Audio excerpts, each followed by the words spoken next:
Enumere nso mema wo adwo chia wo awurade Yesu Kristo din mu. Migidie pa se ohoye. E de awurade ase. Se kwasi ada numere samre. Nyame aboye ho ba ne nyina yeda so atiase. Enumere nso ehia mu ha. Ye badwindwini Onyankopɔn asem. Maye mompaye. Asomdwe hi Yesu enunyam ni hira anidie ani aseda enkoso enka odi. Omada wasi se ode yenkwa ache ne atiase. Esozo hwemobo yɛmfom so nyina akyɛ na ma wasema yebesua yi owura yɛntimi anti asemi ase na yɛmfa ɛmmɔ yɛmbra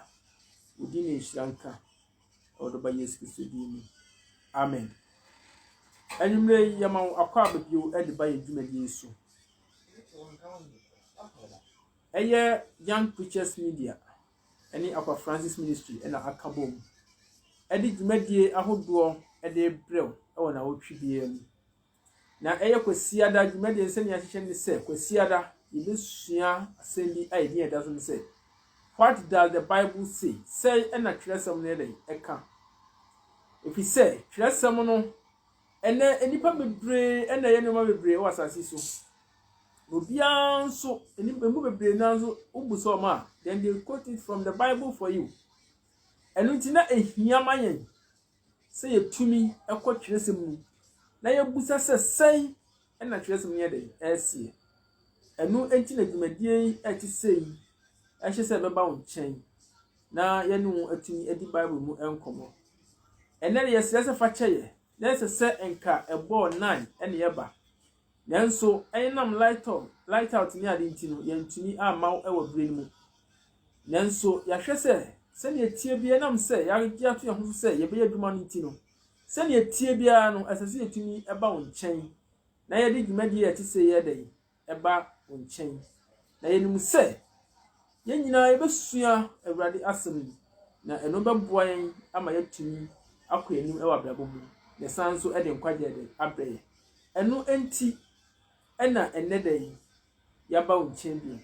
na ɛnam sɛ yebesua bibi ewo nyame asɛm ntimi na ɛne ɛsɛ sɛ yɛtumi esua bibi ɛfa enwoma ɛno ho enwoma a ɛyɛ Kristofoɔ nyinaa yɛgye tumu ɛyɛ Bible no ɛna ne yɛpɛ sɛ yebesua ho asɛm kakra so Bible no a yɛn nyinaa yɛgye tumu sɛ ɛyɛ Awurade asɛm so Bible no yɛmfa ne sɛ nwoma bi akɛkɛ yɛnkan Bible no tra akɛkɛ ananso sɛ sɛ yɛhu Bible no a yɛn huni sɛ ɛyɛ Onyankopɔn asɛm a ɔno Awurade de ama yɛn sɛ yɛmfa mbɔ yɛn bra ɛno enti ɛna anwumre yi adesua yɛbɛsua no edi ɛda so ɛne sɛ the Bible ɛnɛ ne da edi kan ɛwɔ dwumadie nyinaa mu yɛpɛ sɛ yɛbɛba live sɛnea ɛbɛyɛ a adesua no kɔ so no nso wɔ contribution bi a betumi de aba wɔ asɛmbisa bi a betumi so de ayɛ aba na afei so ahyɛ nso ade ama wo nuanom so no nso ayɛ dɛ atumi ahwɛ bi ɛno nti ɛna yɛpɛ sɛ yɛbɛba live na afei yɛtumi ade dwumadie ayɛ dɛ akɔ so ɛnɛ yɛhwɛ a Bible no nso enipa bebree ebi mu dwene sɛ o Bible no mu di ayɛ na menyi so translation hodo bebree ɛna ayɛ dɛ aba de mu di ayɛ na papa so bi yɛ papa sin bi ɛno nso yɛbɛba so nti ene yɛpɛ sɛ yɛsua bibi ɛfa Bible no nti yɛnkan yɛmfa yɛtwerɛsɛm no na yɛmienkɔ 2 Timothy chapter 3 verse 16 sɛ na ɔse watwerɛ no ɔse atwerɛ nyinaa firi Onyankopɔn home mu na ɛyɛma nkyerɛkyerɛ atɛnyie atenene ne tenene mu yɛne na Nyankopɔn nipa ayɛ pɛ a wasiesie no koraa ama nnwuma pa nyinaa mu amen. Atwerɛ nie Onyankopɔn de ama yɛ yɛhwɛ nwoma bebree na wɔ wiase mu nanso sɛ yɛhwɛ twerɛsɛm mu yɛ akura mi a Onyankopɔn de ama yɛn na nnwoma nyinaa di adanse nso sɛ ampa sɛ yɛfa twerɛsɛm yi de bɔ yɛn bra ebetumi ayɛ ama yɛn yɛabra bɔ besi yɛn yie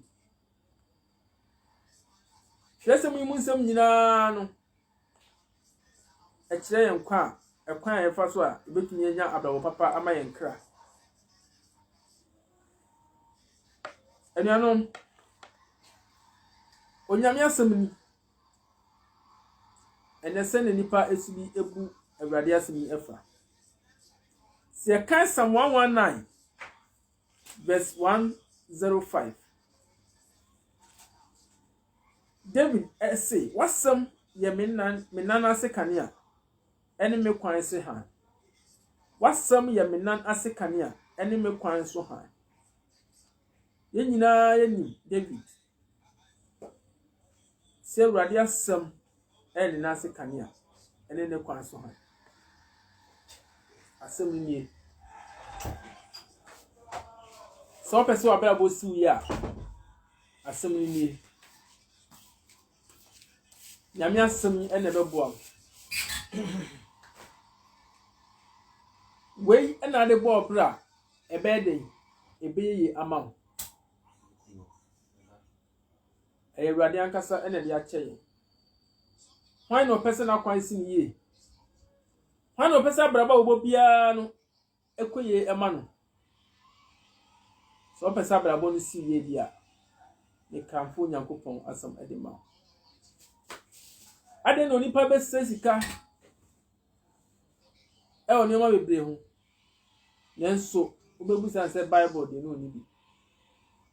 sama onipa de bone bra obenya mu nkwa no nipa bebre mpe ade ntia esese onipa etumi hu se nwuma yi enya nwuma bi akeke enwuma we eye nwuma enipa bebre pese enka nwuma we entina bio anaze be yira fi wiase nanso Nyankopɔn so enam se nyame asem ti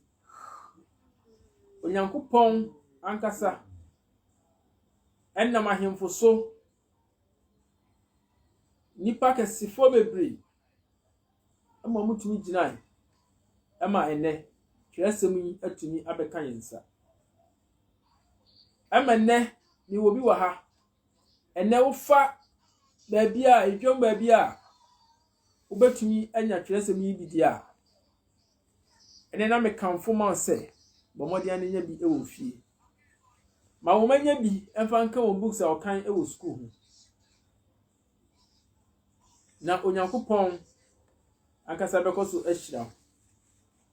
enipa bebre ena empe impuse obekan twesem nanso nipa sa nipa kro ya nso empe se nipa beye won bone se yi enwuma we eto nchen a enwuma ba biew ene kire ene pa ye ne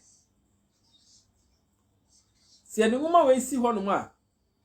eno na kire ne ayenye ene pa ayenye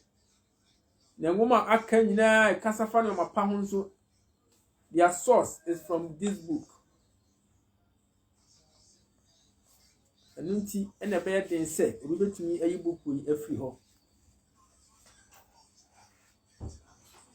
enunti we kamfo book yi ema se manenye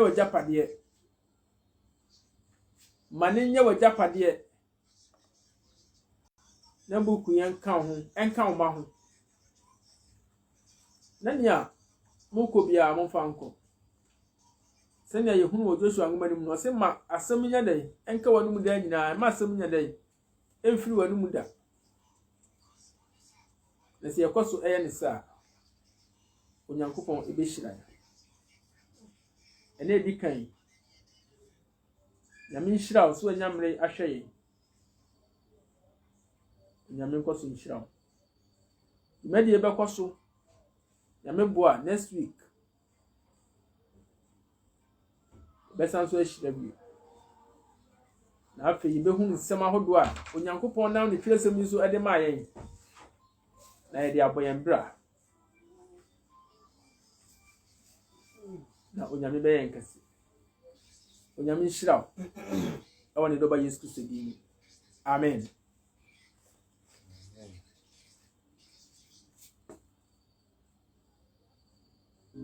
Onira no